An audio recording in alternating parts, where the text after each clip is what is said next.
Hi pals, John here with the Lens Power, and today we're going to take a look at the Sidus Link environment.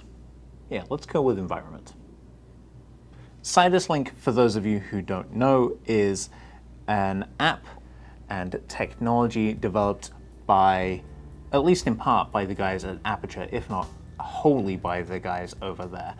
And it is a system that allows you to control your lights remotely through an app on your smartphone. Works on Android and iOS. They have a slightly upgraded version on iPad. We get more functionality, so if you have one of those, it'll work there as well. Actually work a little bit better than what you're going to see today. But I'm going to take you through pretty much everything from adding lights into a scene through to controlling them. Now, yes, you can control the lights physically. You can reach out and dial them back and whatnot, just, you know, with the controls that are on them, or the controls that are on your Aperture MCs, or whatever it is that you might have. But sometimes you rig them up and they're in an inaccessible place, or maybe you have ideas on specific settings that you want, or you need to change the settings partway through, and it's not always necessarily the easiest thing to walk over to them, reach out, touch faith, and all those things. But what we're going to do is we're going to take you through how to use the Sidus Link app. So to start off with, you need to have a scene set up. Now I've got a couple of scenes here, and we're going to jump into this one. And what we're going to do actually is we're going to start off and we're going to delete a couple of these lights here, just so we can go through the setup process. Now, on each of the Aperture lights that support the Sidus Link network, will have a BT, a Bluetooth menu item, and I'm just going to hit reset on this one. I'm going to hit reset on this one as well. And then once that's done, it's done on the first one, done on the second one, I'm going to tap the plus sign, and then I'm going to add new fixtures to the group, and it's going to scan the nearby Bluetoothiness and find them all. I'm going to tap all. I'm going to add them in. And it takes a moment to add in each light. When I originally set up this scene, it had 6 fixtures. Each one takes, 5, 10, 15 seconds to add into the scene. And but once it's done, they're done. So now we can see, if I tap this one, watch, yep, there you go. I knew that was going to happen. I was going to tap one and it was going to be the other light. I can tap away on these two, and this is basically a way of identifying which of the lights is the one you're actually addressing, and then you can go in and you can rename them, so whatever you might want to call them. I'm just going to leave that as it is for now. And you can see here on my screen that I've actually got a mixture of lights available. I've got 4 MCs, I've got a C300D Mark II, that's our main light right here. So if I actually go into this and I dim it right down, ooh, spooky, and you can sort of change various bits and pieces. So this Sidus Link isn't just about the RGB lights in Aperture's lineup. It's also about it's about pretty much all of their lights. I also have behind me the Nova. I can see in my periphery that that's flashing white because I've hit that little button. So you've got full control over that as well. So that's how you add lights into a scene. You can control them individually. You can go in and say, hey, the C300D Mark II is overhead, and it's our fill light, and we want it right about, say, there, for argument's sake.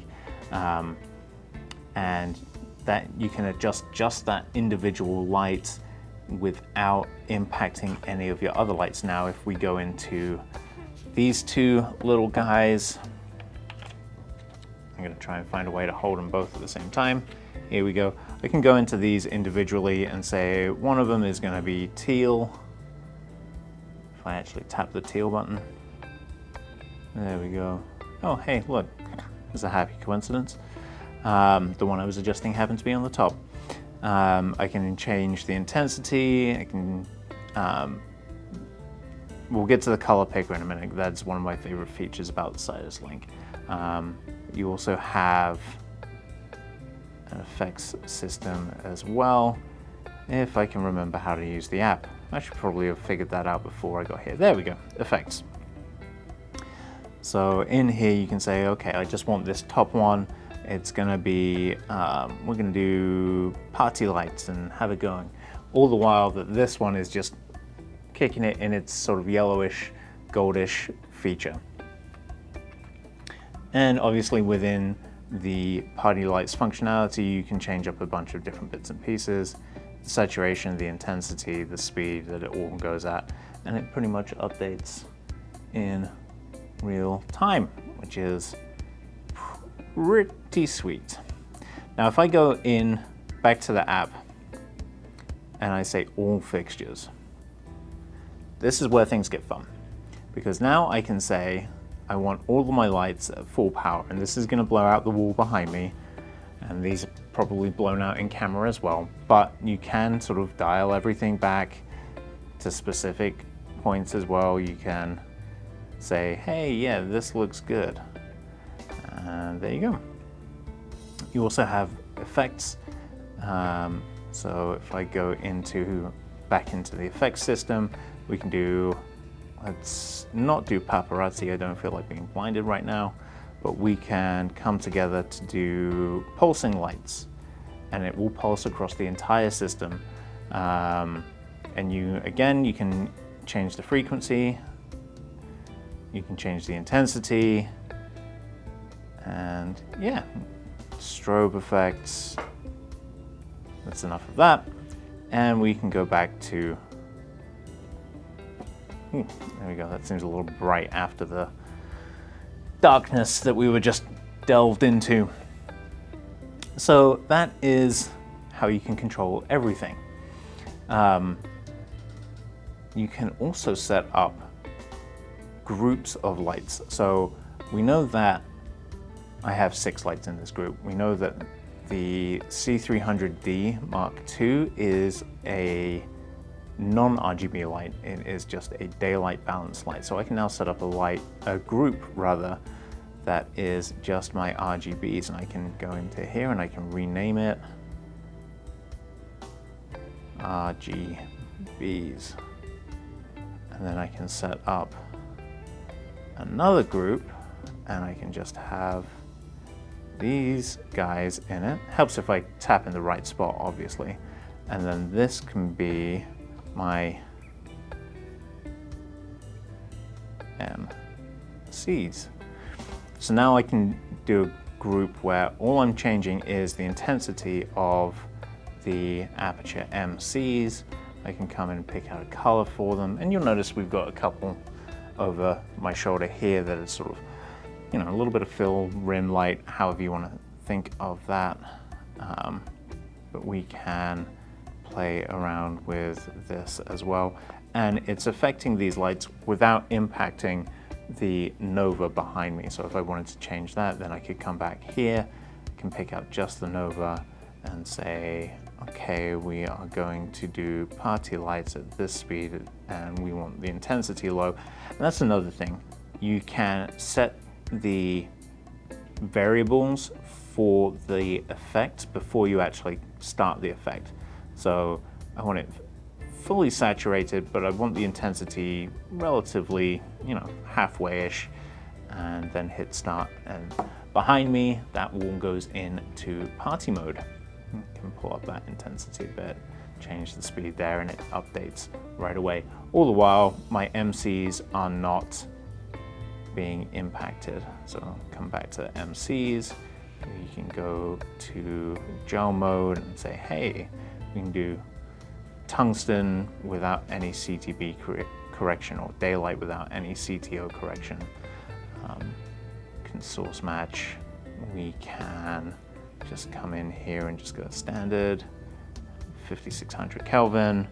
We can adjust the magenta and the green, but we're just going to go Just going to go right there in the middle like that. And then we have 5600, 0 magenta, 0 green. And yeah, that's on the MCs.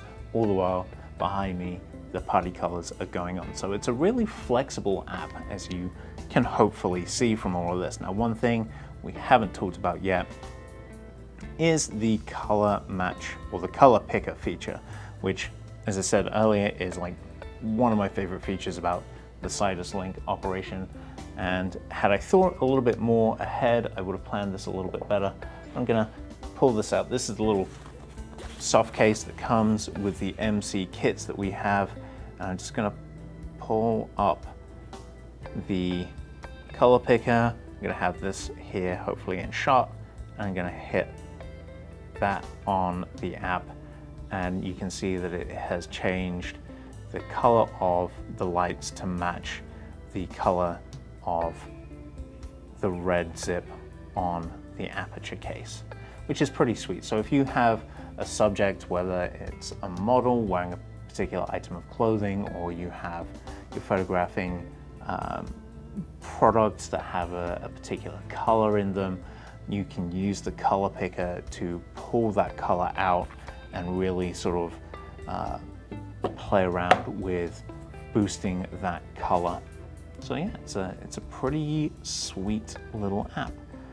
Now, as I said, we've been using the MCs. I've got a couple over here behind me, lighting me up. I've got a couple in front of me that obviously I've been demoing with, as well as the Nova P300C behind me, C300D Mark II above me.